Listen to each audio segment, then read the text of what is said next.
ஸ்ரீ மகாகுருப்யோ நமः. ஹரிஹி ஓம். சதாசிவசமாரம்பாம் சங்கராச்சார்ய மத்யமாம் அஸ்மதாச்சார்ய பர்யந்தாம் வந்தே குரு பரம்பராம். GeM TV நண்பர்களுக்கு எனது வணக்கங்கள். இன்றைய நாள் அனைவருக்கும் இனிய நாளாக அமைய எல்லாம் வல்ல இறைவனை வேண்டி இன்றைய மதமும் நம்மதமே நிகழ்ச்சிக்கு செல்வோம். இன்னைக்கு நம்ம ஸ்ரீ தட்சிணாமூர்த்தி ஸ்தோத்திரத்திலேருந்து ஒரு ஸ்லோகத்தை விளக்கத்துடன் பார்த்துட்டு நேற்றைய தினத்தின் நீதி கதையின் தொடர்ச்சியை காண்போம். ராஹுக்ரஸ்த திவாகரேந்த சதுருஷோ மாயா சமாச்சாதனாத் சன்மாத்திர கரணோபசம்ஹரணதோ யோ பூத் சுஷுப்த புமான் பிராகஸ்வாப்சமிதி பிரபோத சமயே ஸ்வாத்மானமேவாத்வயம் தஸ்மை ஸ்ரீ குருமூர்த்தயே நம இதம் ஸ்ரீ தட்சிணாமூர்த்தயே. இந்த ஸ்லோகம் ஸ்ரீ தட்சிணாமூர்த்தி ஸ்தோத்திரத்தின் 6வது ஸ்லோகமாக இருக்கு. இந்த ஸ்லோகத்தில் ஆதிசங்கராச்சாரியார் பிரார்த்தனை செய்யறது, அந்த தட்சிணாமூர்த்தியை பார்த்து பிரார்த்தனை செய்யறது என்ன என்றால், இதுவரைக்கும் மாயையை பற்றி பேசினார், நாம் யார் என்பதை பற்றி பேசினார். அனைத்துமே மாயையின் விளைவாக வந்தது. இந்த மாயையை கடந்து போகிறவர் ஒரு யோகி, அவர் அந்த பகவானை சென்று அடைவார், அந்த ஞானத்தை பயன்படுத்தி பகவானை சென்று அடைவார் என்றும் சொன்னார். இப்படி இருக்கும்போது இந்த இடத்தில் அவர் சொல்றது ராகு கிரஸ்த திவாகரேந்து சதுர்ஷோ மாயா சமாச்சாதனாத், அதாவது ராகு எப்படி சூரியனையும் சந்திரனையும் விழுங்குகிறாரோ, இப்போ நம்ம சோலார் எக்லிப்ஸ், லூனார் எக்லிப்ஸ் என்று சொல்கிறோமே, சூரிய கிரகணம் சந்திர கிரகணம், அந்த சூரிய கிரகணமும் சந்திர கிரகணமும் அந்த ராகுவினால் தான் ஆறுது என்று சொல்கிறோமே, அது போலவே எப்படி அந்த ராகு அந்த சூரியனையும் சந்திரனையும் முழுமையாக மறைக்கிறதோ, அது போலவே மாயையும் நம்மளோட ஆத்மாவை, நம்மளோட உண்மையான அடையாளத்தை மறைக்கிறது என்று சொல்கிறார் நம்மளோட சங்கராச்சாரியார்.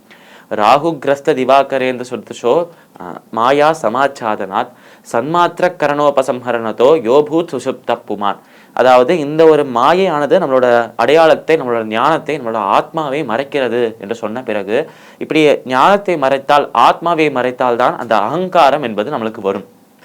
இந்த அகங்காரம் நம்மளுக்கு வந்துடுது என்றாலே இந்த விஷயத்தை நான் தான் செய்கிறேன் என்று அந்த ஒரு பற்று, ஆசை என்பதும் தானாகவே வந்துடும். இந்த ஆசை வந்துடுது என்றால் எந்த ஒரு விஷயத்தை செய்தாலும் சரி, இது எனக்கு நல்லாக இருக்குது, இது செய்கிறது ரொம்ப நல்லா இருக்குது, எனக்கு நான் திருப்பி திருப்பி செஞ்சுட்டே இருக்கலாம் போல இருக்கே என்று அந்த ஒரு விஷயம், அந்த ஒரு அடிக்ஷனும் நம்மளுக்கு வர ஆரம்பிக்குமா. அந்த மாதிரி கொஞ்சம் கொஞ்சமாக அந்த செயலை செய்ய செய்ய அந்த செயல் மீது நம்மளுக்கு ஆசை வருமாம். ஒரு சமயத்தில் அந்த செயலை செய்யாமல் நம்மளால் இருக்கவே முடியாது என்றும் சொல்கிறான். இப்பேற்பட்ட விஷயங்களெல்லாம் நடக்கிறதுக்கு முதன்மையான காரணமாக இருக்கிறது மாயை தான் என்று சொல்கிறான். இந்த மாயையிலேந்திரான் ஆசை வர்றது, ஆசையிலேந்திரான் அடிக்ஷன், அந்த விஷயத்தை செய்யணும் என்கிற அந்த ஒரு எண்ணம் வர்றது, அதை செய்து கொண்டே இருந்தால் அது இல்லாமல் இருக்கவே முடியாது என்று சொல்றா. அந்த மாதிரி ஒரு நிலைக்கு நம்ம தள்ளப்படுவோம் என்றும் சொல்றான். இந்த ஒரு விஷயத்துக்கெல்லாம் காரணம் நம்மளோட ஞானத்தை, சுத்த சத்துவமாக இருக்கும் நம்மளோட ஞானத்தை இந்த மாயை மறைக்கிறது என்று நம்மளோட சங்கராச்சாரியார் சொல்றான். இந்த மாதிரி ஒரு சமயத்தில் இந்த மாயையில் இருக்கும்போது, இந்த சம்சாரத்தில் இந்த சம்சார விஷயங்களை, போகங்களை அனுபவித்துக் கொண்டிருக்கும் போது அது ஒரு தூக்கத்துக்கு சமானமானது என்று சொல்றார் நம்மளோட சங்கராச்சாரியார். இதுவும் அத்வைத சித்தாந்தத்தின் முக்கியமான ஒரு கோட்பாடுகளை, ஒரு கொள்கையாக இருக்கான். என்னன்னா, எல்லாமே மாயை தான். இந்த மாயையினால் அனுபவிக்கப்படும் அனைத்து விஷயங்களும் தூக்கத்தில் வரும் கனவை போன்றது என்று சொல்றார். எப்படி விழுத்து கொண்டால் கனவு மறந்து விடுமோ, அது போலவே நம்ம அந்த ஞானத்தை கொண்டு அந்த பகவத் சிந்தனையில விழுத்து கொண்டோம் என்றால் இந்த மாயையும் விலகிவிடும் என்று சொல்றான். யோபூத் சுஷுப்த புமான், அதாவது இந்த மாதிரி நம்ம செய்கிற விஷயங்கள் எதுலையுமே அகங்காரம் இல்லாமல் செய்தோம் என்றால், நிஷ்காமமாக கர்மாக்களை செய்தோம் என்றால் நமக்கு அந்த அகங்காரம் வராது, ஆசை வராது, பற்றுகள் வராது. அதே நேரத்தில் இந்த தூக்கத்தில் இருந்தோம், தூக்கத்தில் இருக்கிறோம் என்கிற அந்த ஒரு ஞானமும் நம்மளுக்கு வருமா. தூக்கத்தில் இருக்கிறோம் என்ற ஞானம் வந்து விட்டது என்றால், ஒருவர் மேன்மையை அடையணும் என்று ஆசைப்பட்டால் அவர் தூங்கக்கூடாது, அவர் விழுத்திருக்கணும். எந்த ஒரு விதத்தில் என்றால் பகவானை நினைத்து கொண்டே இருக்கணும் என்கிற விதத்தில். அதனால் அந்த பகவானை நினைக்காமல் இதை செஞ்சுட்டு இருக்கோமே, இது வேண்டாம், பகவான் மட்டுமே வேண்டும் என்ற அந்த ஒரு எண்ணமும் நம்மளுக்கு வருமா. அந்த மாதிரி ஒரு எண்ணம் வரத்துக்கு முக்கியமான காரணமாக தட்சிணாமூர்த்தி இருக்கிறார் என்று சொல்றான். அதனால் பிராகஸ்வாப்சமிதி பிரபோத சமயே எப்ரத்ய பிக்ஞாயதே தஸ்மை ஸ்ரீ குருமூர்த்தையே நமகிதம் ஸ்ரீ தட்சிணாமூர்த்தியே. முன்பு நான் தூங்கிட்டு இருந்தேன், இப்போ நான் விழுத்து கொண்டேன், இப்போ நான் விழுத்து கொண்ட காரணத்தினால பகவான் அடையாது மட்டுமே என் நோக்கம் என்கிற அந்த ஒரு எண்ணத்தை, அந்த ஒரு நல்ல எண்ணத்தை, அந்த ஒரு நல்ல சிந்தனையை நம்ம மனதுக்குள்ள விதைக்கிறது அந்த தட்சிணாமூர்த்தி தான் என்றும் சொல்றான். அப்பேற்பட்ட தட்சிணாமூர்த்தி நாம் யார், அந்த அகங்காரம் இல்லாமல் பகவானை சென்று அடைவதற்கான வழி என்ன ஆகிய அந்த ஞானத்தெல்லாம் அருள்கிற ஞான குருவாக இருப்பவர் தட்சிணாமூர்த்தி தான். அப்பேற்பட்ட தட்சிணாமூர்த்திக்கு எனது நமஸ்காரங்கள் என்று இந்த ஸ்லோகத்தில் ஆதிசங்கராச்சாரியார் சொல்றான். இந்த ஸ்லோகத்திற்குண்டான விளக்கம் இதுவே. இப்ப நம்ம நேற்றைய தினத்தின் நீதி கதையின் தொடர்ச்சியை காண்போம். இந்த ஒரு இளைஞன் இப்போ இந்த சிங்கத்துக்கிட்டே தப்பிச்சிட்டோம் என்று கரடிகிட்ட போய் மாட்டிக்க, அந்த கரடிகிட்டே தப்பிக்கணும் என்று அந்த கிளையின் அந்த ஒரு ஆலமரத்தின் கிளையின் அந்த ஒரு நுனியில போய் நிக்க, அந்த ஒரு கிளையிலேருந்து இந்த கிளையும் பக்கத்து கிளையிலேருந்தும் 2 விழுதுகள் தொங்குறத பார்க்குறாராம். இந்த 2 விழுதுகளுக்கும் கை வச்சுண்டு அங்கேருந்து அப்படியே ஸ்லைடு பண்ணிட்டு போறாராம்.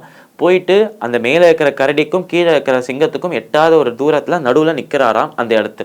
இப்போ மேலே பார்த்தா கரடி இருக்கு, கீழே பார்த்தா சிங்கம் இருக்கு. ஆனா நடுவுல அந்த 2 விழுதுகளை பிரித்து கொண்டு தொங்கிட்டு இருக்காராம் இந்த ஒரு நபர், இந்த ஒரு இளைஞன்.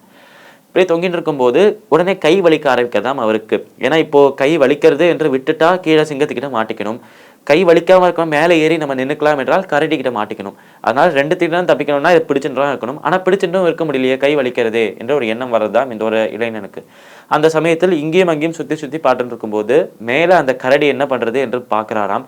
கரடி எங்க இருக்கு பார்க்கும்போது அந்த கரடி உட்கார்ந்துட்டு இருந்த அந்த கிளைக்கு மேல இருக்கிற ஒரு கிளையில ஒரு தேன் கூடு இருக்கிறத, ஒரு ஹனி கோம்பு இருக்கிறத பார்க்கிறாராம் இந்த நபர்.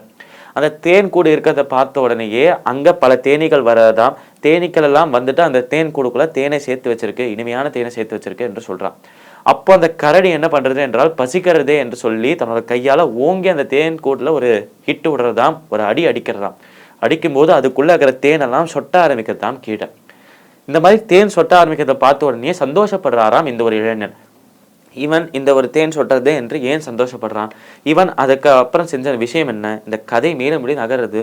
இந்த கரடிக்கிட்டயோ இல்லை இந்த சிங்கத்துக்கிட்டயோ 2 பேர்கிட்டயும் இவன் மாட்டினானா இல்லை தப்பிச்சிட்டானா, நாளை தினம் பார்க்கலாம். மீண்டும் நாளை சந்திப்போம். நன்றி, வணக்கம்.